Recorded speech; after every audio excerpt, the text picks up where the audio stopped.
Hi అండి, welcome to our channel Durga Lasya vlogs. బాగున్నారు అందరూ? నేనైతే చాలా బాగున్నానండి. మీరు కూడా బాగుండాలని ఆ దేవుడిని మనస్ఫూర్తిగా కోరుకుంటున్నాను. ఈరోజు సండే కదా, అందుకని మా వారు చికెన్ తీసుకొచ్చారు. చికెన్ని పసుపు ఉప్పు వేసి కడిగేసి పక్కన పెట్టుకున్నాను. స్టవ్ మీద కళాయి పెట్టి ఆయిల్ వేసుకొని పచ్చిమిర్చి ఆనియన్స్ ఫ్రై చేసుకోవాలి. ఈ ఫ్రై అయ్యేలోపు మసాలా ప్రిపేర్ చేసుకుందాం.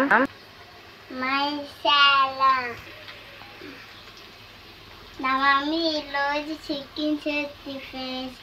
ప్లీజ్ సర్ప్రైజ్ చేసుకోండి ఫ్రెండ్స్.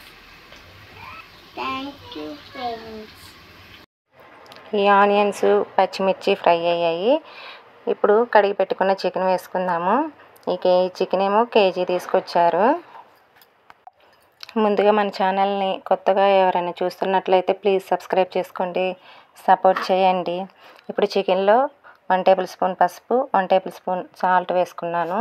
ఈ సాల్ట్ వేసుకోవటం వల్ల చికెన్ పీసెస్కి పట్టిద్దని వేసుకుంటున్నాను.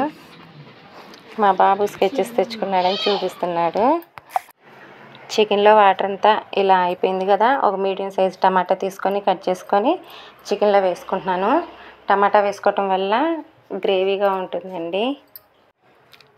సండే కదా, పిల్లలందరూ ఇంట్లో ఉండి సందడిగా ఉంటుంది. మా బాబు డ్రింక్ కావాలని షాప్ దగ్గరికి వెళ్ళి డ్రింక్ తెచ్చుకొని అందరికీ పోసిచ్చాడు. మండే టిఫిన్ దోశ వేద్దామని మినపగుళ్ళు, బియ్యం, మెంతులు, పచ్చిపప్పు నానబెట్టుకున్నానండి. శుభ్రంగా కడిగి ఒక 4 టైమ్స్ కడిగేసి నానబెట్టుకున్నాను. మా పిల్లలు కూడా దోశలే ఇష్టంగా తింటారండి. మా అన్నయ్య గోంగూర మండలు తీసుకొచ్చి ఇచ్చాడు. వాటిని వలిచేసి ఒక కవర్లో వేసేసి ఫ్రిడ్జ్లో పెట్టుకున్నాను. గోంగూర చట్నీ అంటే ఎంతమందికి ఇష్టమో కామెంట్ చేయండి. నాకైతే చాలా ఇష్టం. కీర దోసకాయని మీరు కూడా ఇలానే తింటారా? తినకపోతే ఒక్కసారి ట్రై చేయండి, చాలా బాగుంటుంది ఉప్పు కారం వేసుకొని. ఇప్పుడు టైం వచ్చేసి దగ్గరగా 4:40 అలా అవుతుంది.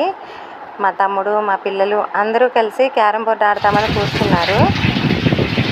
ఈరోజు ఈవినింగ్ 6కి అలా ఫుల్ వర్షం పడింది. పావు గంట సేపు కూడా ఉందో లేదో ఆగిపోయింది వర్షం.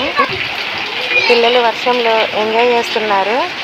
తడుస్తాం, వర్షంలోకి వెళ్ళి ఆటాడుకుంటాం అంటున్నారు. మేము వద్దన్నా ఫీవర్ వస్తుంది అని చెప్పాము. మార్నింగ్ నానబెట్టిన పప్పు బియ్యం ఉంది కదా, మళ్ళీ ఒక 4 or 5 టైమ్స్ కడిగేసేసాను. శుభ్రంగా కడిగేసేసి మిక్సీలో వేసుకుంటున్నాను.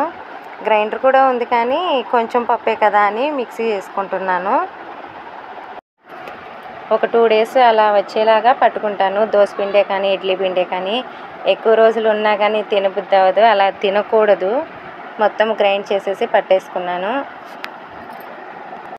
స్కిప్ చేయకుండా వీడియో చూసినందుకు థ్యాంక్స్ అండి.